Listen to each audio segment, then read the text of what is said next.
mərd adam, gözəl sözdür bax bu. Deyirdi ki, mərd adam 100 dənə yıxılanın əlindən tutub qaldırar, amma bir dəfə öz yıxılanda heç kəsdən gözləməz gəlib əlindən tutsun. Mərd adam. O qədər incikliklər var cəmiyyətdə. Ondan küsür, bu bundan küsür. Biz nədəndir bu? Bu bütpərəstlikdəndir, şirkdəndir. İncimək olmaz, bilirsiniz. İnciməyin içində şirk var. Sən Allahdan qeyri kimdənsə intizarın olmamalıdır ümumiyyətlə. Eləsə lap yaxşı. İnciməyin hamısını araşdırırsan, adam inciməz var ümumiyyətlə. Uman yerdən küsərlər, umma heç kəsdən.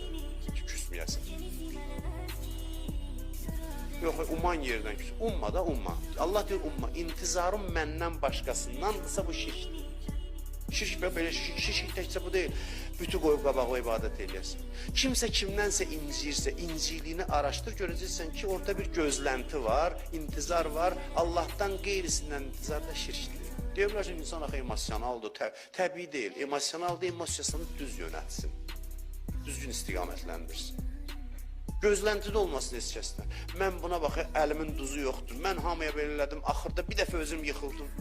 Heç bir zərrə gözlən, mərd adamsansa, yenə sonra özün qalx ayağa, Allahın kimi, yenə başda yıxılanları durğuzmağa təzdən, əlindən tutub qaldırma. Buna deyərlər, mərd adamdır bu.